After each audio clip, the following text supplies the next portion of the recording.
বিসমিল্লাহির রহমানির রাহিম। দূরে এবং কাছে যে যেখান থেকে আমার আজকের ভিডিওটি দেখছেন সবাইকে আসসালামু আলাইকুম। সবার জন্য দোয়া এবং ভালোবাসা নিয়ে আরও একটি নতুন ভিডিও সাজিয়ে আপনাদের মাঝে আমি হাজির হয়ে গেলাম। আমি ইফরাত, নারায়ণগঞ্জ থেকে। এখানে আমি রাতের কিছু ধুয়ে রাখা কাপড় সারা রাত বাতাসে শুকিয়ে গেছে, সেগুলো এখন গুছিয়ে নিব। এই কাজগুলো কিন্তু প্রতিদিন সকালেই করতে হয়। আর যাদের ছোট বাচ্চা আছে তাদের তো কাঁথা ধোয়ার কোনো টাইম নেই। অনেকেই ওয়াশিং মেশিন আছে বলে মনে করেন সব কিছু বুঝি মেশিনেই করি, না, সব সময় সব কিছু মেশিনেও করা যায় না। আর সব কিছু কিন্তু মেশিনের আশায়ও থাকা যায় না। মেশিনে কিন্তু অনেকগুলো কাপড় একসাথে হলে তারপর ধোয়ার কাজটা করতে হয়। আর কিছু জিনিস আছে যে বারবারই ধোয়ার প্রয়োজন পড়ে, যেমন বাচ্চাদের কাপড়, বাচ্চাদের প্রতিদিনের পরার যেই প্যান্ট, জামা, এগুলো কিন্তু সারাদিনে কয়েকবারই ধুয়ে নিতে হয়। তো আসলে দূর থেকে কোনো কিছু জাজ করা অনেক বেশি সহজ, আর কাছ থেকে সেটা উপলব্ধি করা কিন্তু অনেক বেশি কঠিন। সবাই সবার পরিস্থিতিটাকে কঠিন মনে করেন আর অন্য সবারটা সহজ মনে করেন, এটা কিন্তু ঠিক না। এটা কখনোই করবেন না, কারণ যে যে অবস্থায় আছে সে জানে সে অবস্থার ব্যাপার। অন্য সবাই দূর থেকে সব কিছু যত ঝকঝকে তকতকে দেখে অতটা কিন্তু নাও হতে পারে। আর আমরা মুসলমান হিসেবে কারো সম্পর্কে কোনো কিছু না জেনে না বুঝে ধারণা করাটা কিন্তু অনেক বড় ধরনের মিথ্যা। তাই ধারণা থেকে আমরা দূরে থাকব। সরাসরি একটি মিথ্যে কথা বলা যত বড় গুনাহ, ধারণা করাটাও কিন্তু ঠিক তত বড়ই গুনাহ। আল্লাহ আমাদের সকলকে মাফ করুক এরকম মিথ্যা ধারণা করা থেকে।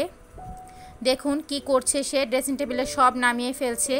এ কারণেই কিন্তু আমি এখানে কোনো ধরনের ফুলের টব বা কোনো ধরনের ইনডোর প্লান্ট এগুলো লাগাই না, কোনো ধরনের গুছিয়ে বা সুন্দর করে সাজিয়ে রাখি না। কারণ সে এখন হাত দিয়ে, তার হাত যত দূর যায় সব কিছু সে কিন্তু তার নাগালে নিয়ে আসে আর ধরা শুরু করে, ফেলে দেয়। বাবা, তুমি আমাকে কিভাবে ব্যাঙ্গাও দেখি?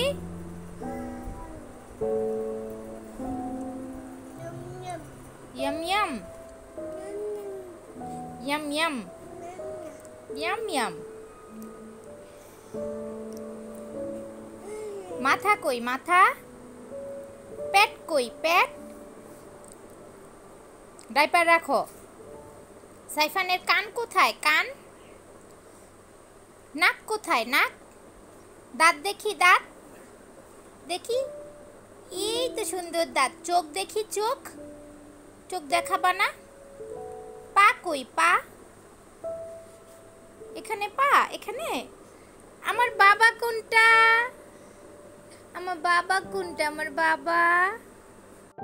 তো মেয়েরা যেহেতু বাসায় ছিল না তাই বাবুকে কিন্তু আমার সময় দিতে হচ্ছিল। আর আজকে রান্নাবান্নার চাপ কম। এখানে উস্তা ভাজি করেছি, আলুর ভর্তা বানিয়েছি আর আম দিয়ে ডাল রান্না করেছি। আজকে সারাদিন এগুলো দিয়েই পার করতে হবে, যেহেতু ওর বাবা সময়ের অভাবে কাজের চাপে বাজার করতে পারছে না। সে কারণে এদিকে আমার মুদি সদাই, তারপরে মানে আমার শুকনা যে বাজারগুলো সেগুলো, মাছ তরকারি সব কিছুই কিন্তু ফুরিয়ে গেছে। বাজার একেবারেই নেই, ফ্রিজ খালি। তো ফ্রিজ খালি হওয়ার কারণে কিন্তু কাজের চাপটা আবার আজকে কম ছিল। তো ভাবলাম এই সুযোগে মেয়েদের পড়ার টেবিলটা গুছিয়ে নেই।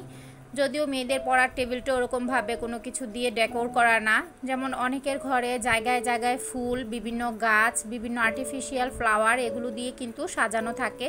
সেটা কিন্তু খুবই সুন্দর লাগে দেখতে, সেটা কিন্তু আমারও অনেক পছন্দ। কিন্তু বর্তমানে এক ধাক্কায় আমি সব দিকে, আমার ঘরটা যেহেতু অনেক বড়, আসবাবপত্র অনেক বেশি আলহামদুলিল্লাহ, তো সব জায়গা যদি আমি আমার মনের মতো করে সাজাতে চাই সেক্ষেত্রে আমার একটা অনেক বড় বাজেটের প্রয়োজন আছে। তো আমার আসলে এখন এই মুহূর্তে ওটা সম্ভব না, যেহেতু আমরা মধ্যবিত্ত মানুষ। ইনশাল্লাহ আস্তে আস্তে হয়ে যাবে, একটু একটু করে কোনো এক সময় সব কিছু সুন্দর করে গুছিয়ে নিব। তো এখানে আসলে যে এই চকলেটের যে বক্সটা, এই বক্সটার মধ্যে মেয়েদের কিছু প্রয়োজনীয় জিনিসপত্র রাখে, যেহেতু আমার ছোট মেয়েটা ড্রয়িংয়ের কাজ করে থাকে তাই। আর যেই বক্সটা দেখতে পেলেন এই বক্সটা ছিল ওর বাবাকে আমি একটা ওয়ালেট গিফট করেছিলাম, সেই ওয়ালেটের বক্স। সেটার ভিতরে আজকে প্রায় কয়েক বছর যাবত কিন্তু আমার মেয়েদের যেই হিজাব পিনগুলো আছে সেগুলো খুব ভালোভাবে সংরক্ষণ করে রেখেছি। এতে করে কিন্তু এগুলো হারিয়ে যাওয়ার প্রবণতা একেবারে কম বললেই চলে। আর এই তো কিছু বক্স, এগুলো ওদের যদিও তেমন প্রয়োজন পড়ে না, ওর বাবা আসলে যখনই তার চোখে পড়ে তখনই সেই বক্সগুলো নিয়ে আসে, তার সুন্দর লাগে সে কারণে। তো ওরা যখন ইচ্ছে ব্যবহার করে, যখন ইচ্ছে ব্যবহার না করে। আর বক্স প্রতি পরীক্ষাতেই কিন্তু এনে দেওয়া হয়, সে কারণে অনেকগুলো বক্স জমে যায়। এর থেকে আরও কয়েকটা বক্স কিন্তু বাবুর কাছে রাখা, সে কিন্তু খেলে এগুলি দিয়ে। তো এখানে কলমের যে বক্সটা ছিল এটা আমি দারাজ থেকে আরও কয়েক বছর আগে, 4-5 বছর আগে অর্ডার করে নিয়ে এসেছিলাম। তো এটার মধ্যে কিন্তু এখন তারা আর কলম রাখে না।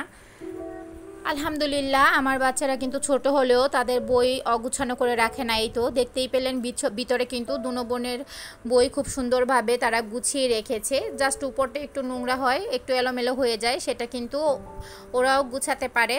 আর মাঝে মাঝে আমিও গুছিয়ে দিই, যেহেতু ওরা মোছামুছির কাজগুলো অতটা খেয়াল করে যত্ন সহকারে করতে পারে না। যদি বলি কয়েকবার তাহলে করে নেয়।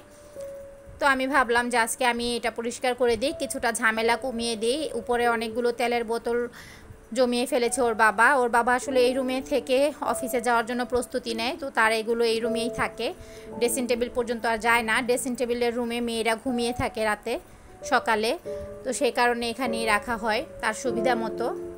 এখানে আমি আজকে আলুর চিপস বানাবো। যদিও এই প্রসেসের কাজটা আমার 2 দিন সময় লেগেছে, 2 দিনের ভিডিও একসাথে করা।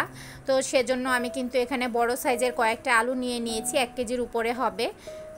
তো এই আলুগুলো ভালো করে ছিলে তারপরে খোসা ছাড়িয়ে তারপরে এগুলো ধুয়ে নিয়েছি। ধুয়ে নিয়ে এখন আমি এগুলো পাতলা পাতলা স্লাইস করে নিচ্ছি। স্লাইসটা যতটা সম্ভব পাতলা করবেন। আমার এরকম স্লাইস করার যন্ত্র ছিল, সেটা দিয়েই করছি। কেউ যদি চান বটি দিয়েও করতে পারেন, সেক্ষেত্রে একটু আস্তে আস্তে করলেই হবে। একটু সাবধানে পাতলা করে নিলে হবে কি, এটা খুব সুন্দরভাবে তাহলে দেখবেন যে তাড়াতাড়ি শুকিয়েও গেছে আর খেতেও কিন্তু অনেক ভালো লাগবে। তো আলুগুলো কাটা হয়ে গেলে ভালো করে কয়েকটা ধোয়া দিয়ে তারপর কিন্তু এখানে আমি পানি অলরেডি বসিয়ে দিয়েছিলাম। পানিটা কিছুটা গরম হয়েছে, মানে ফুটতে শুরু করেনি। ফুটার আগ মুহূর্তে একটু লবণ দিয়ে, সামান্য লবণ দিবেন, নয়তো আবার আলুর চিপস যখন ভাজা হবে তখন কিন্তু লবণটা বেশি মনে হবে, মুখটা লবণাক্ত হয়ে যাবে। তো সেক্ষেত্রে লবণ দেওয়ার পর আমি কিন্তু এগুলো এখন দিয়ে ভালো করে উল্টিয়ে পাল্টিয়ে দিচ্ছি।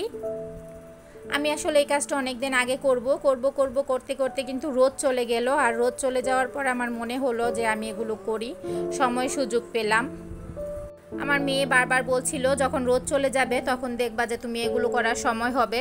তো আসলে সেরকমই হয়েছে। তো আমার 10 থেকে 12 মিনিটের মতো সময় লেগেছে আলুগুলো সেদ্ধ হতে। অনেক বেশি কুক করাও চলবে না, তাহলে কিন্তু ভেঙে যাবে, আবার কাঁচা থাকলেও কিন্তু হবে না। তো 10-12 মিনিটের মতো সময় রেখে তারপর কিন্তু এগুলো একটি চালনির মধ্যে পানিটা ভালো করে ঝরিয়ে নিচ্ছি। আর পানিটা ঝরা হয়ে গেলে এরপর এগুলো আমি যে ট্রে আছে সেই ট্রের ওপরে কাপড় বিছিয়ে নিয়েছি। এখানে ওর বাবার একটি লুঙ্গি ছিল, সেই লুঙ্গিটা সে পরে না। লুঙ্গিটা ভালো ছিল কিন্তু সে পরবে না, সে কারণে এটা টুকরো টুকরো করে আমি নিয়েছি। আগে কিন্তু এটা ভালো করে আমি ধুয়ে নিয়েছিলাম, যেহেতু এটা সুতি কাপড়, এটা কিন্তু ভালো করে পানিটা শুষে নিবে। তা একটার পর একটা এগুলো এখন আমি ভিডিওতে যেভাবে দেখতে পাচ্ছেন এভাবে কিন্তু বিছিয়ে দিয়েছি। বিছিয়ে দিয়ে সারা রাত এগুলো এভাবেই রাখবো ফ্যানের বাতাসে যতটা শুকায়। তারপর কিন্তু রোদে দিয়ে শুকিয়ে নিয়েছি। আর এই তো এখন আমি আলুর চিপসগুলো ভেজে আপনাদেরকে কয়েকটা দেখাচ্ছি। এটা আমি সকালবেলা করেছি, মেয়েরা তো বাসায় ছিল না, সে কারণে কিন্তু আমি সবগুলো চিপস ভাজিনি। আমি জাস্ট ভিডিওর জন্য আর আপনাদেরকে দেখানোর জন্য কয়েকটা চিপস ভেজে নিয়েছি এখানে। এই তো আলুর চিপসগুলো কিন্তু একটুও কালো হয়ে যায়নি। তো আপনারাও কিন্তু এভাবেই করে নিতে পারেন। এতে করে বাইরের যে চিপসগুলো, ওই চিপসগুলো খাওয়া থেকে কিন্তু বাচ্চারা আসলে সরে আসবে, কারণ বাচ্চাদের জন্য কিন্তু চিপসগুলো একেবারেই ভালো না খাওয়া। তো আজকের ভিডিওটি যদি আপনাদের একটু উপকারে আসে, ভিডিওর কোনো একটি অংশ যদি আপনাদের একটুও ভালো লাগে, আমার চ্যানেলটি সাবস্ক্রাইব করতে ভুলবেন না। আর বেল আইকনে ক্লিক করে পরবর্তী ভিডিওর জন্য ওয়েট করবেন। যারা এখনও পর্যন্ত ভিডিওতে একটি লাইক দেননি, শুধু ভিডিওটি দেখেই যাচ্ছেন, তারা প্লিজ একটি লাইক দিয়ে দিবেন। আর আপনাদের যদি কোনো কিছু বলার থাকে, জানানোর থাকে, আপনাদের কোনো মূল্যবান মতামত অবশ্যই কমেন্ট বক্সে আমাকে জানাতে পারেন। তো আজ এ পর্যন্তই। সবাই ভালো থাকবেন, সুস্থ থাকবেন। আল্লাহ হাফেজ সবাইকে।